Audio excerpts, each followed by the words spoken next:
আসসালামু আলাইকুম। আসলে সব মাজার এক না, আবার সব মাজারও ভালো না। বাংলাদেশে অনেক ভালো ভালো মাজার আছে যারা হেদায়েতের বাণী ছড়িয়ে দিচ্ছে।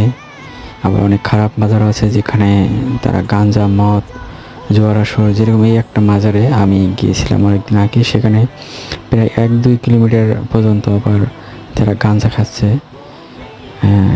এই মাজারটায়। কিন্তু আসলে মাজার তো একটা অনেক ভালো জায়গা।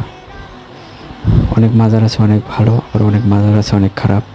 অনেক, যেরকম আমাদের অনেক বড় বড় আউলিয়ারা আছে, সেই মাজারগুলো ভালো, কিন্তু মাজারে কোনো সময় চাওয়া যাবে না। চাইতে হবে আল্লাহর কাছে একমাত্র। এটা সবারই মাথায় রাখতে হবে। তাই খারাপ মাজার থেকে বিরত থাকুন, ভালো মাজারে যান। ভালো মাজারে যাবেন, ভালো কিছু শিখবেন।